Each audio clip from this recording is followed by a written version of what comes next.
Man, hey, it's good to be with you guys this morning. It's good to worship. Man, if we haven't had a chance to meet, my name is Jarryd. I get to be on staff here with Doxa Church. And so, man, if we haven't had a chance to meet and you're wondering like who the Jarryd is that's going to Milwaukee to see this church be planted, it is I, okay? I am who Rob is talking about. So we're really excited about that.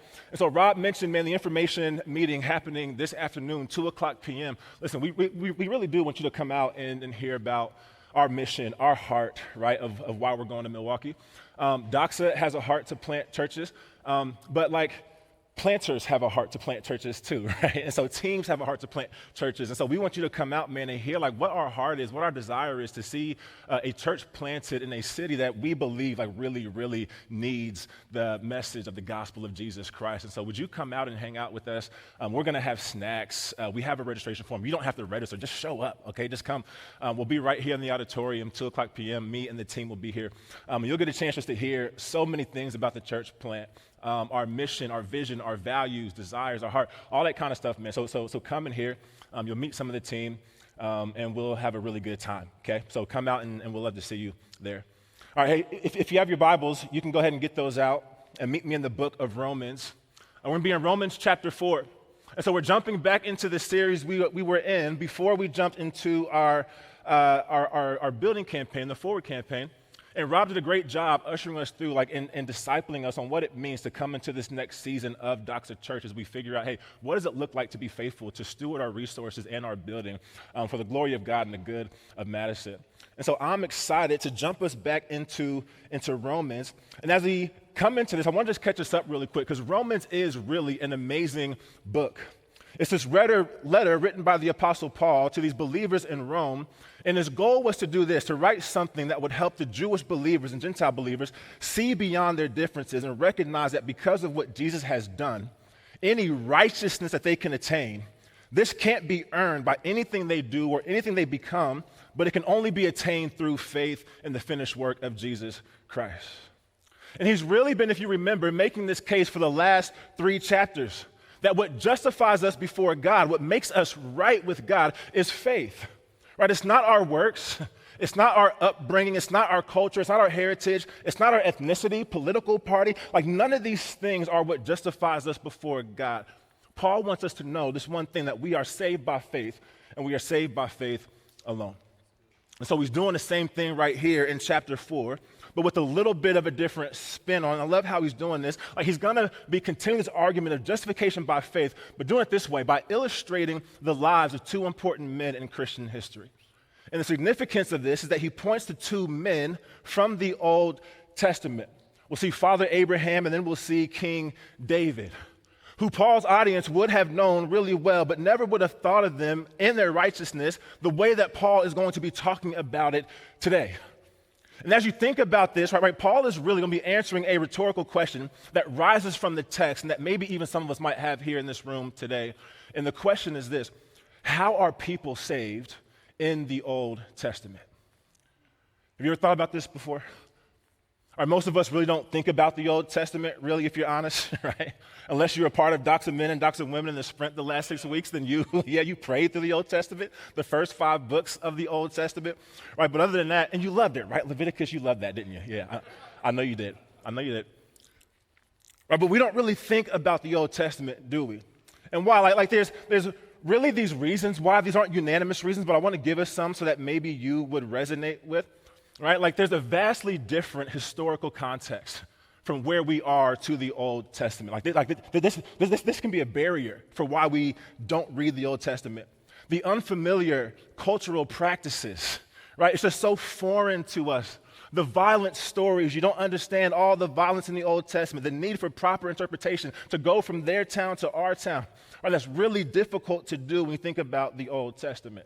It can be really challenging to appreciate because the sum of all these things can sometimes make the Old Testament like feel distant and hard to relate with, uncomfortable to read.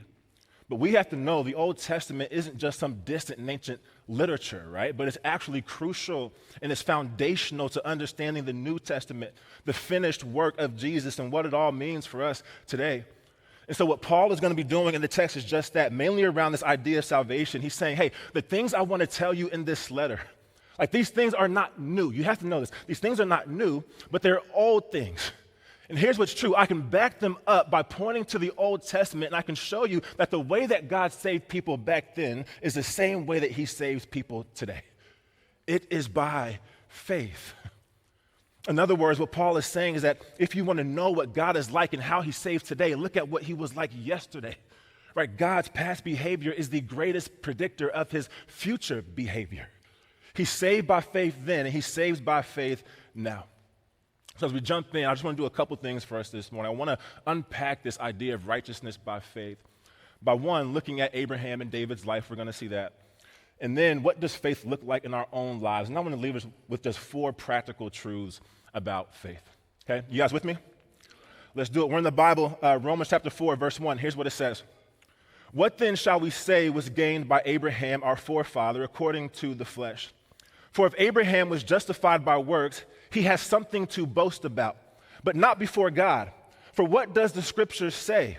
It says, Abraham believed God, and it was counted to him as righteousness. See, we have to unpack real quick who Abraham was here. See, Abraham would have been undoubtedly known as the father of the Jews. And this would have been significant because the Jews believed, and scholars taught in this time, that Abraham had this surplus of merit from his works that benefited him, and by association, benefited his descendants, which would have been the Jews that Paul is writing to in this context. But we have to know that Abraham's works, no matter what he did, would only be as good as they are able to justify him before God. And Paul is making this case that if Abraham acquired his position and was justified by his works, then he could boast. But here's the catch. He could only boast before man, but not before God. Like Abraham could have some bragging rights. If he was here on the stage today, he could have some bragging rights in his faith, right? And being better than some men. But the price, we have to notice, for being right with God isn't being better than anybody. It's perfection. See, Abraham wasn't made right by his works. He was made right by his faith. And Paul proves this by saying, hey, what does the scriptures say? I love this. He points us back to the text. In the text in the Old Testament, Genesis 15:6, he's quoting, and it says this, and he, Abraham, believed the Lord, and it was counted to him as righteousness. See, this wasn't the point in Abraham's life when he first believed in faith. We have to know that. That was back in Genesis chapter 12, when he answered God's call to leave his family and listen to the voice of God. But right here in Genesis 15, like this was God preparing to establish the covenant with Abraham. But Paul points to this passage to show us how the standing and the promise we get from God is never earned, but it is received by faith. It says that Abraham believed the Lord and it was counted to him as righteousness. And this word counted, we see, is really this word credited, okay, in the Greek.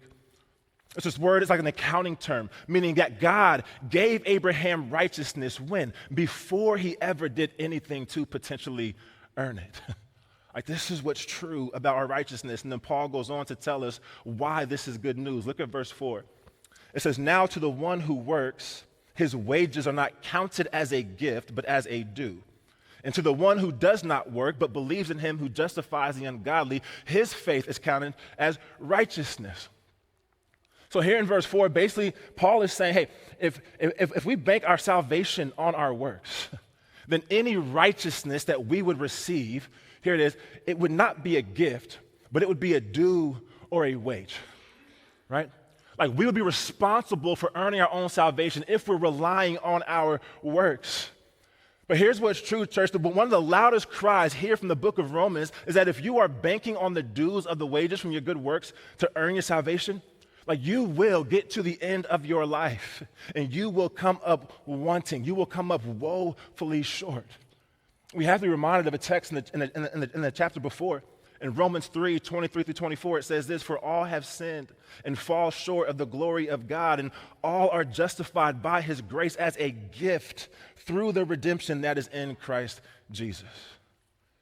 See, any wage that we get from any works, we think we're doing for salvation. These will never be enough in the eyes of God. But in verse 5, Paul says this. He says, if you want this salvation, here's the key. Like you have to believe it is completely unearned and undeserved by you. So that if we want righteousness, we have to believe in him who justifies the ungodly. Like we have to believe we're actually part of the ungodly if we want to receive this gift of faith or this gift of justification that God has for us.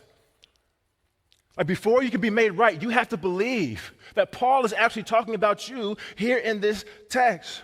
Like the gift of justification only comes to those of us who recognize that there's nothing that we can actually do to get it. And y'all, this is the gospel. That Jesus, through his life, death, and resurrection, embodies and completes everything necessary for our salvation if we repent, agreeing that we are a part of the ungodly and believe in him. See, if you're in this room and you're not a Christian, like this might be the most important thing that you hear today. To receive salvation from God, you have to be a Romans 4:5 type of person, not a Romans 4:4 type of person. And then Paul uses David to even support this claim. Look at verse 6. It says, just as David also speaks of the blessing of the one to whom God counts righteousness apart from his works.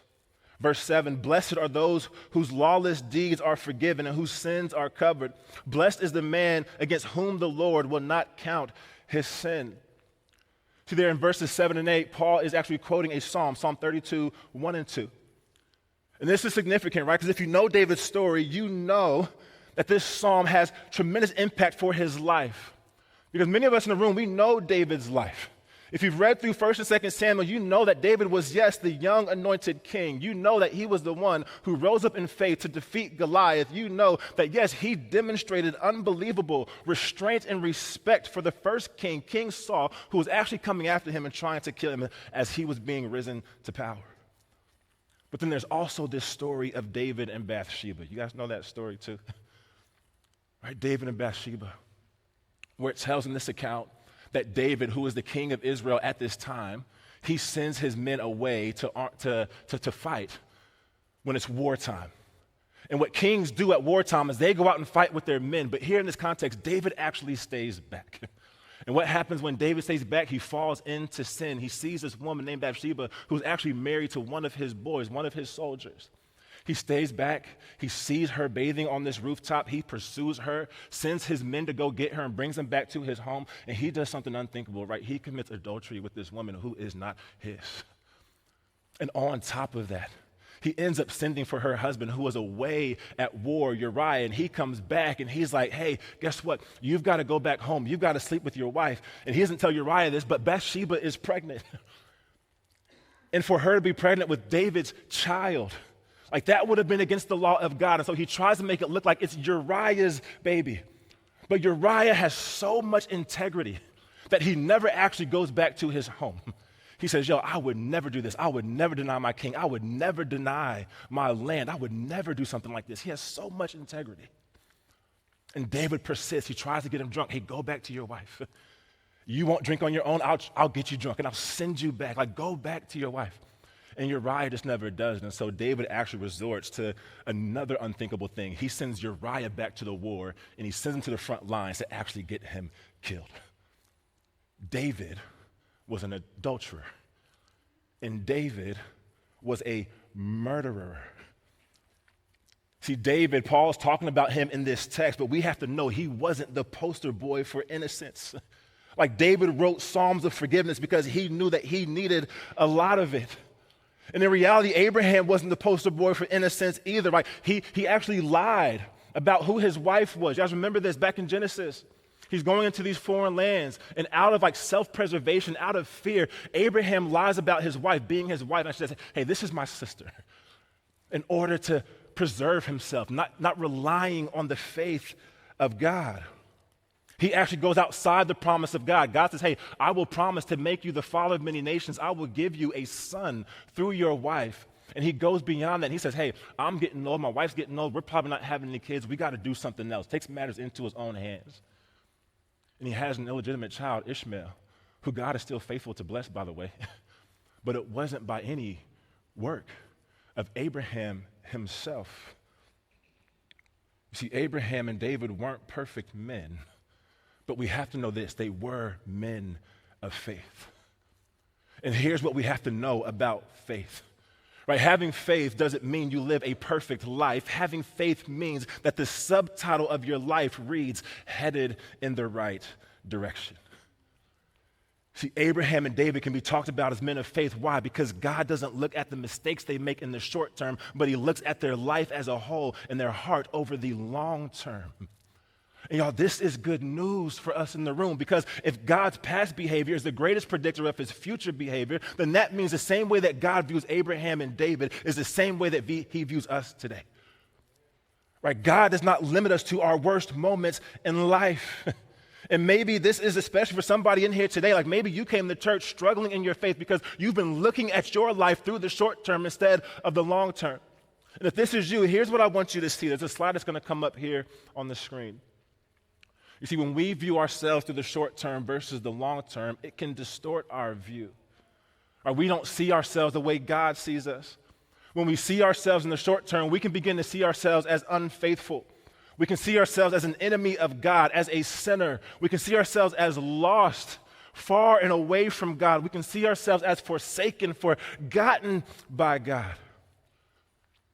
But we don't need to see ourselves in that way. The idea is to see ourselves in the long term, that we are faithful, that we are a friend, that we are a saint, that we are found, and we are redeemed.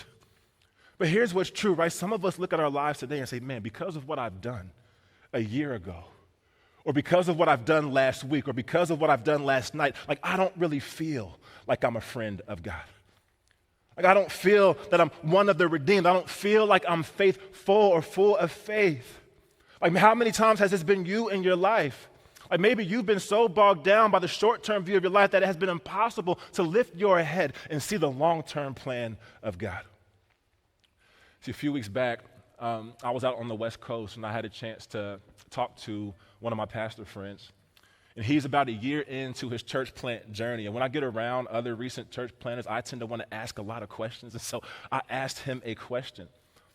And one of the questions I asked him was this. I said, hey, what has been a key lesson you've learned in this journey so far? And here's what he said. I was looking for some kind of profound answer. And this wasn't super profound to me in the moment, okay, but maybe this is profound to you. I don't know. He said this. He said, I've learned to be patient with people. He said, I've learned to be patient with myself. It's not the answer I was looking for. But I said, cool, okay. I was like, hey, what made you start thinking that? And he just shrugged his shoulders and he said, stories are long. And that's what hit me. He said, stories are long. And that made me begin to think about my own story and my faith journey with God. Because what's true about me and maybe true about some of you in this room is this, that God could have cut the cord on my life many times long ago. And he would have been right in doing so. But I stand here to tell a testimony like God did not forsake me in my sin. God does not forsake me in my sin. And for you, he doesn't forsake you either. This is what's true. Is there anybody else's testimony in here? See, Doxa, what if we had a stories are long type mindset when it comes to our lives and the lives of the people around us? See, I'm not talking about losing a sense of urgency for people to come to know Jesus. I'm talking about patience when they do. See, stories are long. Your story is long. Their stories are long. See, a short-term view of our lives deceives and tempts us to define our lives by our worst moments, but a long-term view of our lives shows what's true, and it helps us see our lives by the goodness and the grace of God. If you're a Christian this morning, you feel discouraged or you feel beat down by the recurring sin in your life, or you're struggling to believe what's true, that your faith is actually enough, here's what you do. Here's what I want you to do. Would you just fix your eyes on Jesus? So you can get a right view of how God sees you, and then do this. Would you draw close to him so that you can be reminded of who you are, so you can know that he doesn't have a short-term view of your life, but he has a long-term view of your life. See, like Abraham and like David, and there could have been so many more people that Paul could have talked about from the Old Testament in this way, but like them, you are not made righteous by what you do or don't do or have or don't have in the short term. You are righteous by faith in God, proven over the long term. Like any righteousness you have is a gift of grace through faith. And so, Christian, when you have a stories or long view of your life, you can know this. When you feel unfaithful, God calls you faithful. When you feel like an enemy, God calls you a friend. When you feel like a sinner, God calls you a saint. When you feel like you're lost, God calls you found. And when you feel forsaken, God calls you redeemed. Like these truths are yours, Christian. And non-Christian, these truths can be yours today, not by anything you've done or could ever do, but by faith in God, the finished work of Jesus Christ. So listen to the rest of Paul's argument here. Look at verse 9. Paul says this, is this blessing then, this gift of grace to achieve righteousness, is this blessing only for the circumcised or also for the uncircumcised? For we say that faith was counted to Abraham as righteousness. How then was it counted to him? Was it before or after he had been circumcised? It was not after, but before he was circumcised. He received the sign of circumcision as a seal of the righteousness that he had by faith while he was still uncircumcised. That's important, y'all. The purpose was to make him the father of all who believe without being circumcised. Why? So that righteousness would be counted to them as well. And to make him the father of the circumcised who are not merely circumcised, but who also walk in the footsteps of the faith that our father Abraham had before he was circumcised. Okay, a lot of circumcision in that text. Goodness gracious. I'm waiting on the day where I read the circumcision part of the text, and I don't like make a joke about it, where we're still growing in that game. But here's what's true. Like circumcision was a sign for the Jews that symbolized their covenant with God. But over time, here's what happened, right? The Jews turned what should have remained a sign into a thing that justified.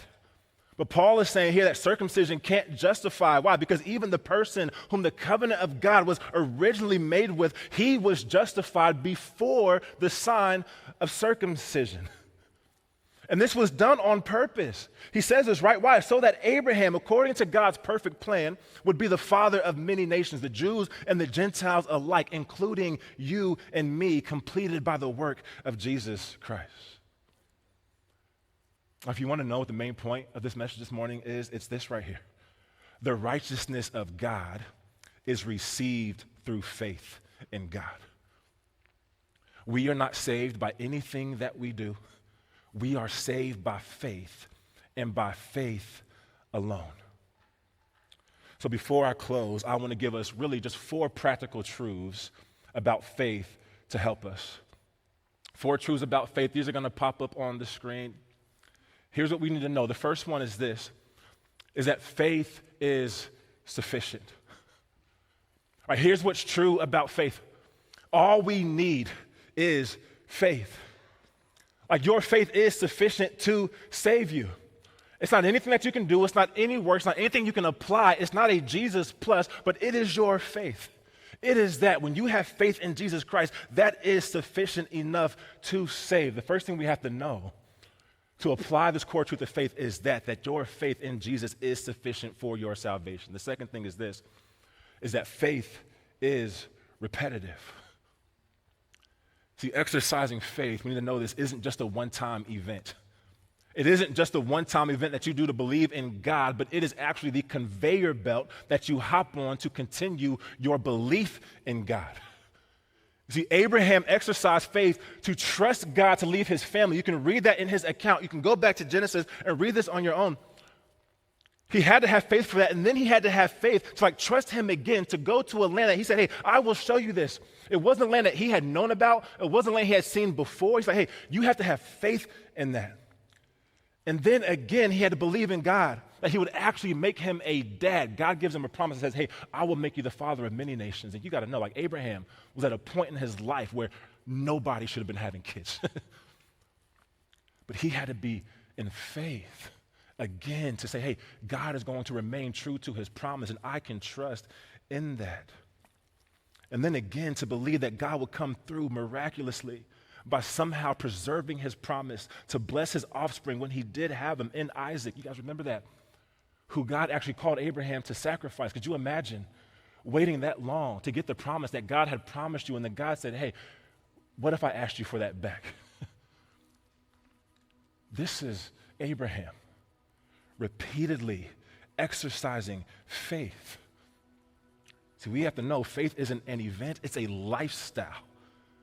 It's living in a way where your life repeatedly seeks and submits to the will of God in your life. See, thirdly, faith is an action. See, James will say, who's the half-brother of Jesus, he will say this, that faith without works is dead. And as you hear this and you're hearing all of this, hey, we're justified by our faith. We can think in our mind that what James is saying is somehow different than what Paul is saying, but it's not different from what Paul is saying. It's actually supplementing what Paul is saying.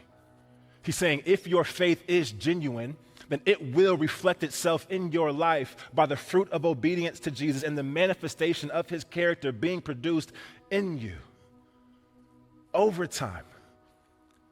And you have to know these things don't save you, but they are the proof of your salvation. See, faith is action.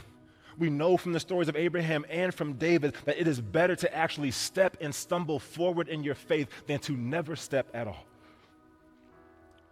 And fourthly, faith is a journey. See, the inconsistencies in the lives of David and Abraham prove that faith is a journey.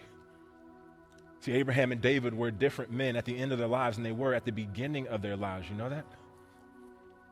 And did you know that this same thing is true for you? Like if your faith is in Jesus, you are secure. You may not be the person that you want to be, but thank God you're not the person you used to be. Your story is long. Would we be people who have stories are long type mindsets? Would we know, trust, and believe that our faith is a journey? So a question for you in the room, where is the breakdown in this faith chain for you? Like which part are you having a hard time believing? Would you think about this for a moment? Even as I pray here in just a little bit, would this be the thing that rises in your mind to bring to the feet of Jesus? Would you ask him to reveal what part of this faith chain is difficult for you to believe right now in this moment? And maybe even take this with you throughout the week. Talk about this in your connection groups. Bring this up. Encourage one another in faith.